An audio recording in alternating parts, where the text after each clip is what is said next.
Halo anak-anak, selamat berjumpa kembali di awal tahun.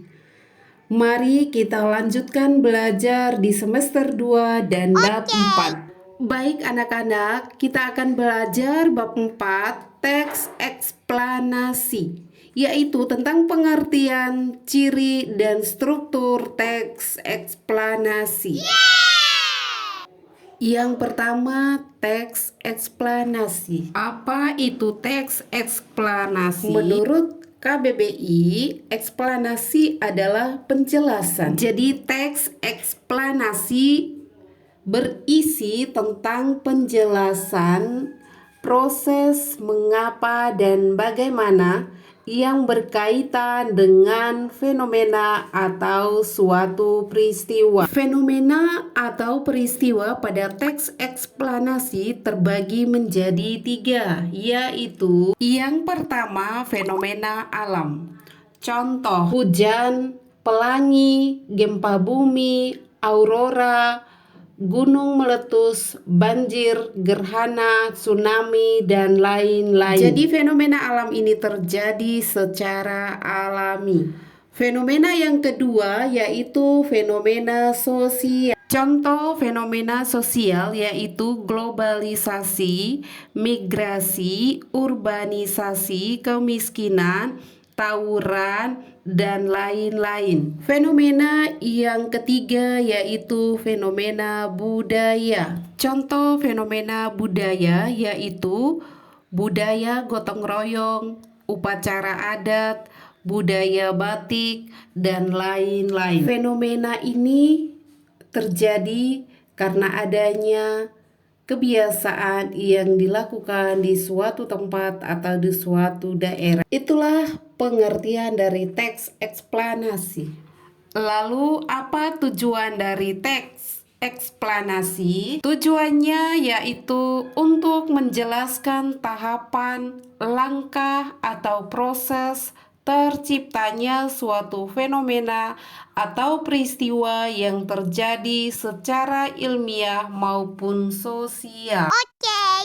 Seperti teks-teks lainnya, teks eksplanasi juga memiliki ciri-ciri seperti berikut ini. Ciri yang pertama, memuat fakta. Memuat fakta informasi yang faktual, bersifat objektif, dan terdapat pada referensi yang tepat.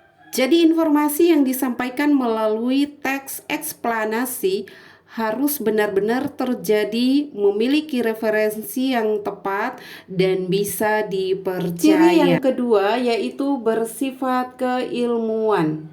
Informasi yang dijelaskan menggunakan bahasa ilmiah dan pengetahuan yang dibuktikan kebenarannya. Misalnya penjelasan peristiwa gempa, banjir, kenakalan remaja, dan lain-lain, maka informasi tersebut harus berdasarkan pengetahuan dan terbukti kebenarannya dalam bidang ilmu tertentu. Ciri yang ketiga yaitu menjelaskan fenomena, menguraikan langkah-langkah sebab akibat suatu fenomena yang terjadi.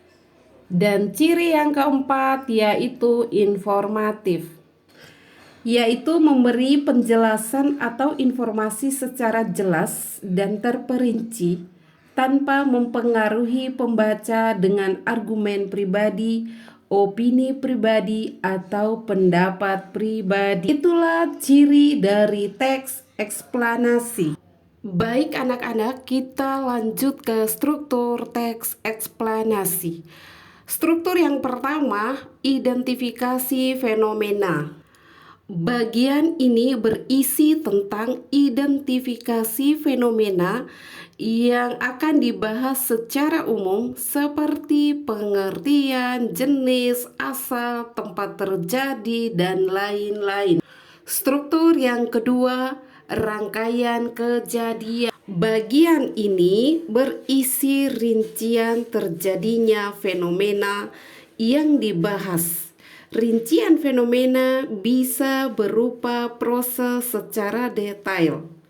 Fenomena yang terjadi maupun sebab akibat fenomena yang terjadi. Struktur yang ketiga yaitu interpretasi. Interpretasi ini berisi komentar penulis tentang fenomena yang dijelaskan sebelumnya, yaitu struktur pada teks eksplanasi. Baik anak-anak, di sini saya menampilkan contoh teks eksplanasi yang sudah lengkap dengan identifikasi fenomena, rangkaian kejadian, dan interpretasi. Ada pernyataan umum, ada rangkaian kejadian yang sudah ditampilkan, dan ada interpretasi. Silakan kalian skip terlebih dahulu videonya dan membacakan isi dari contoh teks eksplanasi. Setelah itu silakan kalian menceritakan ulang isi daripada teks yang kalian baca. Lalu kalian bisa menceritakan ulang kepada guru kalian.